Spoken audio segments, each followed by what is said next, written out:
Welcome back to the channel. My name is Shelby, aka 88 Fox, and today we are going to be building a motor for my Aviator. So this is a Ford 4.6. It's been fully gone through. It's been bored 20 over. It's going to be mostly a stock rebuild, but I do have some upgraded pistons and rods going in it, and we're putting some different cams in it to get it a little bit spicier, cranks polished, all the good stuff. So probably going to end up, I'm going to build the long block in this episode. Hopefully I have everything, and then I've got some parts that need to be soaked in oil, including my lifters and some other things. So we'll go ahead and get into it and see where we get.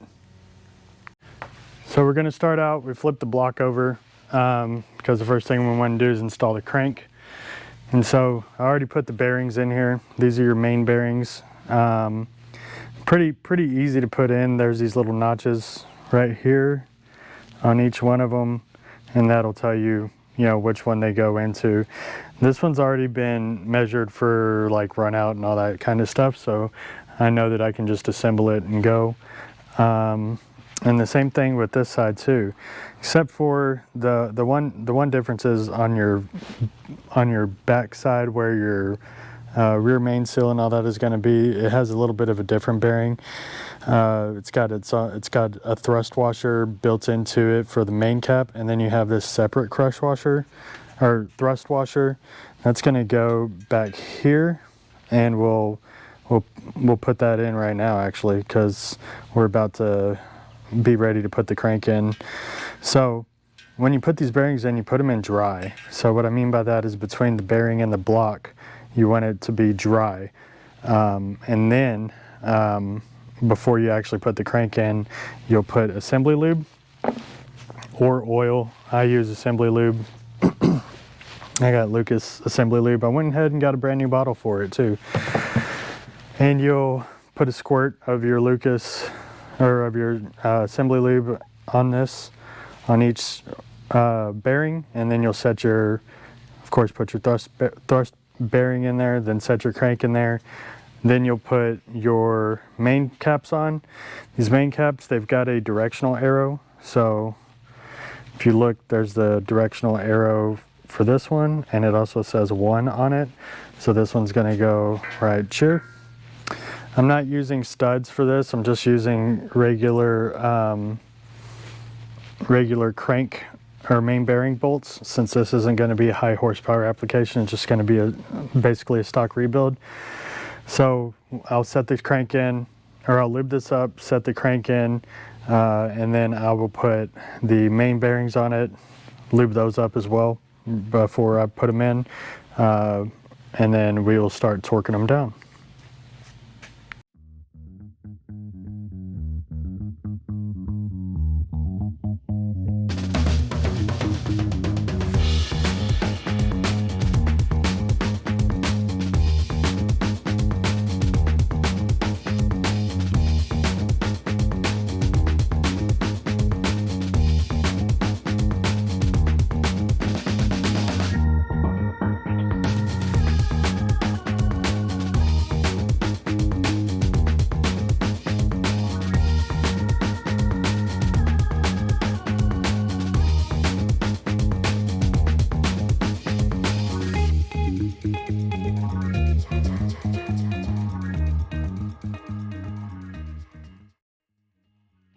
Okay, so the crank is torqued down.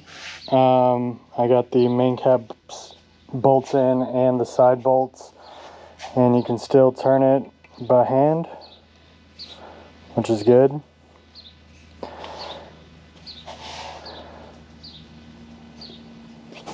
There's no play. Looks good. All right. So next thing we're going to do is I'm going to work on getting the pistons in. So the pistons don't have the rings on them yet. I've got to check them, make sure that they're gapped okay. I'll have to double check, but I think you want like a 0.06 or less millimeter gap in there. So I'm going to double check that. We'll take the rings out, measure the rings, make sure they look all good, and then we will go ahead and start putting the piston rings together and then put the pistons in this car, or in this motor. Alright, so we got all the rings on our pistons. We checked them all. These were pre-gapped rings. Every single one of them was nice, so I just put the ring in there, and then I measured with my feeler gauge to see if they were good. Now I got the oil ring in there, the top and bottom ring for the oil ring, and then I've got my secondary, or my second groove and my first groove rings in there, and they're good to go. So the way that what we're gonna do now is we're gonna go ahead and install the pistons and rods. And something to note about these are called cracked pistons. So if you look, when these are together, you can see the little crack. This lets you know, this makes it to where this is one piece and you don't install it incorrectly. So I got the bearings in there. I'm going to put a little bit of assembly lube on them right before I put them in, and then we'll put all of these, we'll put in all of this side, and then we'll put the caps on it, and then we'll flip it to the other side and do all the caps on that. And then we'll torque those down, and then that will be done. Okay, the majority of the short block is assembled. I've got my connecting rods and pistons in there, and they're all torqued down. So here's kind of what it looks like on the top side. All my pistons in, looking nice, pretty. So should be good. Next thing I'm going to do is I got to put the rear main seal and cap in, or plate in, and then I'm going to also put in the oil pump and the pickup tube. Once I get those done, I'll be able to come up to the top, and we're going to start assembling the heads. Once we get the heads on there, we'll work on the front timing accessories, and then really being able to start buttoning this thing up. And we are done with the bottom end of the motor, minus putting the oil pan on. So we've got our oil pickup here, we've got our oil pump installed right here, we've got our rear main seal on. I do need to go through and do a final torque on all this on the back, or on the rear main, but not a big deal. However, we won't put the oil pan on until I get the timing cover set. And the reason for that is, what I want to do is, once the timing cover is on here, just as the same as it is back here, you need to put a little silicone just right there where those two pieces meet. If you don't do that, it might or might not leak, but it's just some extra assurance. What I typically will do is I'll put some silicone in this corner and then bring it all the way up. Same with this corner, bring it in, bring it all the way up and out, and then I'll do the same on this side. That way there's just no additional leak points in there, and then you won't have to worry about, your oil pan gasket seeping. So we're going to flip this back over now, and we're going to get started on putting the heads on it. Once we get the heads on there, then we'll put the cams in, and then we'll start putting the timing kit on. This is going to be more or less the most tedious part, because if you don't do it right, you only get one shot to do it right. And if you start it up with it incorrect, you will damage the motor or pistons, potentially, most likely, and it won't run right. So that's what we're going to do. We're going to flip this over, we're going to get started on putting the heads on, and go from there. One thing I wanted to mention before I put the heads on is, if you're rebuilding a motor, spend the money to get multi-layered steel head gaskets. Don't cheap out on head gaskets. If there's one thing you don't cheap out on, it's head gaskets. So make sure you get you a nice set of multi-steel head gaskets every single time. Okay, heads are on. They are torqued down. You have to do 30 foot-pounds on the first pass, following a sequence of 1, 2, 3, 4, 5, 6, 7, 8, 9, 10 on both sides. Do a 90-degree pass after that, and then you loosen them up, repeat that, and then do an extra 90-degree pass after that. So these things are pretty damn tight. I was struggling to get the last ones on. Now, the thing about the cams is the cams look pretty much the same, right? Like, you can't really tell by just looking at them what's an exhaust cam, what's an intake cam. But if you look really closely on these factory cams, you have a part number right in between, let's see, the third and fourth cylinder of each cam. So it's super difficult to see, but maybe on some newer, some nicer, cleaner cams, you'd be able to see these. But you can search that part number. South Lake Ford, they always have like a really good parts tool that can be accessed on the interwebs.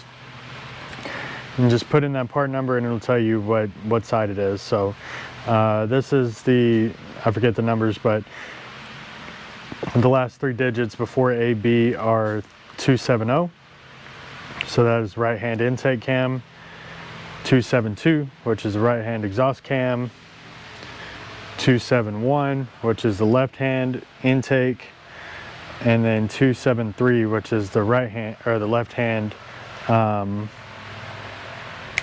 exhaust. So I know these are the correct cams to be in the orientation that they're in.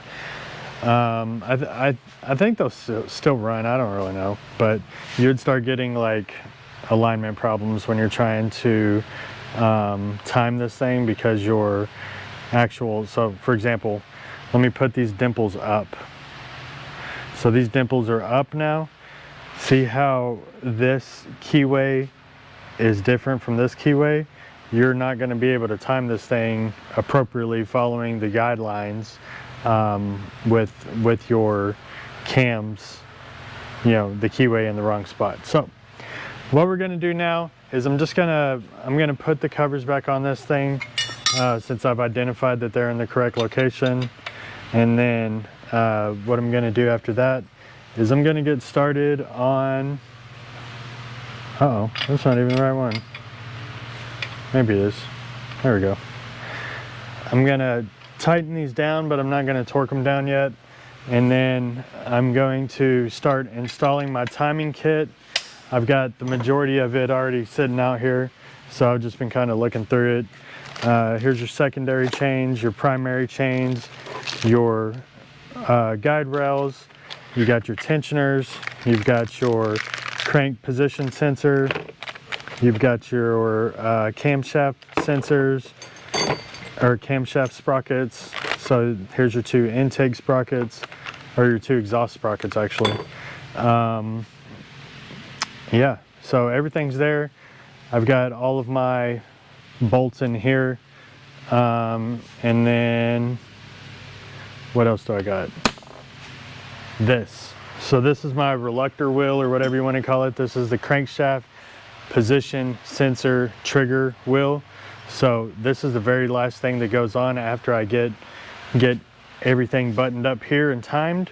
Then this bad boy slides on, and then we'll be able to put the timing cover on. So I'm gonna follow step by step, because I've only done this one other time, but I know that I did it right because the car still runs. It's sitting out in my driveway right now.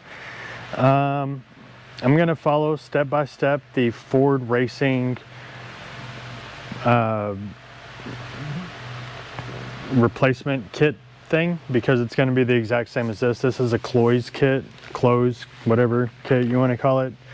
So there you go. Cloys. I don't even know how to say that, but yeah, we'll use that particular guideline to get this timed.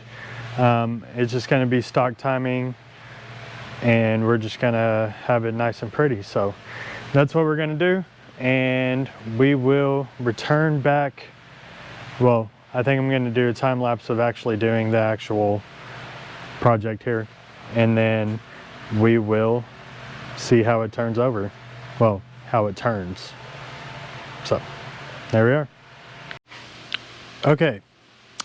I cut part of the video out because I didn't want to lie to anybody. But essentially what I said was, these factory cams, they have in between the 3rd and 4th cylinder on each cam is the part number for these.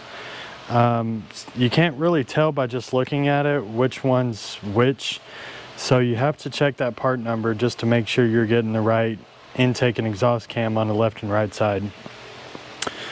What I had originally done though is I had accidentally had the intake on the left on the right and the right on the left. When you're looking at your motor, you have to look at it from the back. So passenger side is going to be your right side, driver's side is going to be your left side. So make sure that you're doing that when you're doing these. And then also you can see on your actual timing gears itself, it's going to say like RH for right hand, and then LH on the back side of this one, I do believe.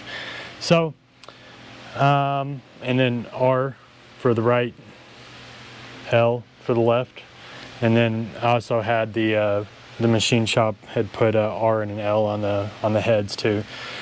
So I did get the timing kit put on there, got everything put on. I haven't torqued all the bolts down yet. I'm gonna wait for a minute, or I was waiting until I got everything done before I torqued the bolts. So torquing the bolts is next on this.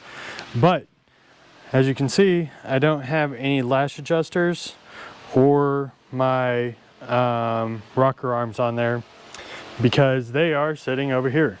And this is a lot more than 32 of them.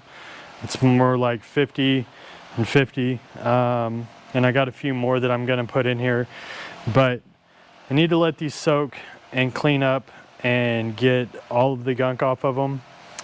And then I'm gonna inspect every single rocker to make sure that they are good or not good. Any bad ones I'm gonna chunk. And then we'll hopefully at least have 32 good ones. And then we'll have some spares just in case for whatever. Now, kind of a similar situation with the actual lash adjusters. You want to make sure that these are going to hold oil pressure in them. So you can push on the top of the rocker or the top of the lash adjuster, and you can see that it's got pressure. You can feel it, but some of them, they don't really have much pressure at all. And then some of them are like seized up, and they're not seized up meaning that they're bad necessarily. Well, that one might be bad. Doesn't mean that they're bad necessarily. Doesn't mean that they're good. So what you got to do is you compress these in the vise, and you get all the oil out of them to where they're pretty loose. And then you put them in just fresh oil, fresh clean oil. Well, clean them up, put them in fresh clean oil, and then let them soak for like 24, 48 hours. And then you'll go back and you'll test them the same way, right? If they've got pressure, once they're soaked in oil, then they're good to go. If they don't have pressure or they're really light, then those are bad, so I would chunk those. So hopefully out of all these 50 of both the rockers and the lash adjusters, I'll have 32 good ones. And if not, then I'll go ahead and grab them from this motor. And then I also have somewhere, let's see, I also have some trick flow lash adjusters hanging out right here. And I've got about 16 of those. So if all else fails, then I've got some. But I'm hopefully won't have to do that, and hopefully we'll have some spares. So like I said, we're going to put it in the vise. So it's literally just going to be in the vise like this, and then we'll squeeze them down to get all the oil out of them. If there is any oil in them, we'll clean them up, and then we'll let them soak. So once we get that done, I'm going to throw them in here, and then we will put the lash adjust, or put the rocker arms that I can put on, and then we'll just rotate the crank, or rotate it by the crank pulley until we can get get them up so I can put the rest of them on. This is actually pretty simple job. And then kind of the old school way, you can just kind of pop them in and pop them out with a screwdriver. So yeah, we'll get these cleaned up, hopefully have 32 of each, put them in the motor, and then go from there. Everything on the top end is torqued. So the cam journal covers are torqued, everything on the inside of the timing cover and so on is torqued. Good to go. So like I was stating, next thing we need to do is we need to put the lash adjusters, which people lifters, and the rocker arms on. I've had them soaking in oil for quite some time. I cleaned up all the lifters.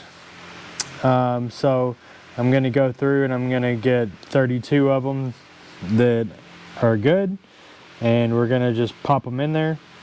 And then I'm going to go through these rocker arms as well and do the same thing. A lot of these had some rust on them, so I'm going to definitely not only check for any kind of pitting on the roller itself, but check to make sure that the bearings are actually moving pretty easily. Yeah, because some of them were pretty rusted to the point that I would have to squeeze hard for those or twist hard for those things to turn. So get 32 and 32, stuff them in there, and then we'll be ready to rotate it a few times, make sure we don't bind up anywhere, because binding up would mean that I didn't time it correctly. And then after that, we'll button her up. We're almost done with this thing. I got all the rockers, all the lash adjusters in, all the way around. If it looks wet in there, that's because there's oil. I took them out of the oil, cleaned them up, made sure that they were good to go. So everything has been done. It's all good, all ready to go. Last thing left is, and then I also put the timing cover on it, which I cleaned up, turned out pretty nice. And we got the oil pan on it, as well as the balancer. Only thing I'm waiting on now is I'm waiting for these valve covers to dry, which I got sitting over here, doing the wrinkle paint on them. Once those are dried, I've got my gaskets ready, and we'll put a little dab of silicone on each one of these spots, so where the timing cover met, right in here on both sides. And then we will bolt it all down and call it completed. And then that will be a finished long block very, very shortly. And there she is. We got her all wrapped up. Got the valve covers on her. Got the oil pan on her. Got the front timing cover on her. So she's what you call a sealed motor now. I still got not a lot, but I still got some stuff to do to get it all ripe and ready to go.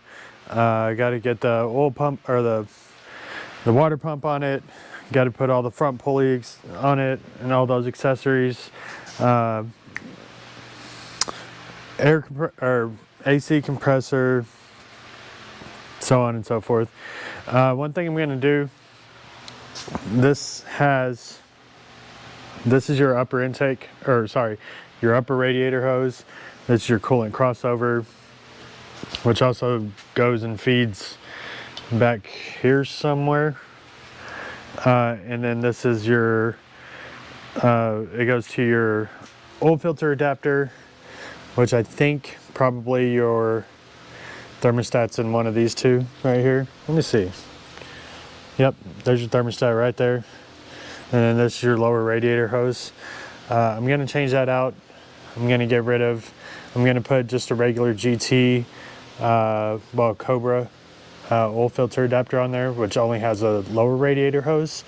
Actually, this one's sitting right here.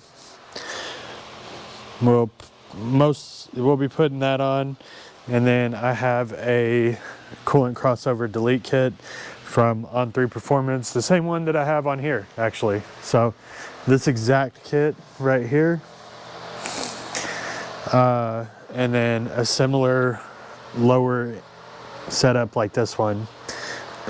And what that's going to do is it's going to open it up for us a little bit so we can have some room in here, in between the motor and the fan. So hopefully I'll be able to have enough room to do some different stuff, since this isn't going to be just a completely stock truck as far as putting it all back together goes. I need as much room under the engine bay as possible. So the more things I can delete and get out of the way, the better it's going to be. But anyways, back to this. That's going to be it for this episode. It was fun. This is only the second motor that I've ever actually built from the ground up. So not something I'm super used to, but you know, it's not super difficult either.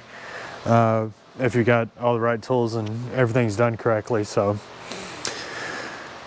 yeah, if you like what I'm doing, make sure you like, subscribe, hit the bell for the notifications, share, comment, do all the things. Join us on the other social media pages, the TikToks, the Instagrams, all the things. We should be doing some pretty cool stuff pretty soon, but my focus right now is going to be getting this motor in and getting some stuff cleaned up. So that's what's going to be happening next. But yeah, take it easy.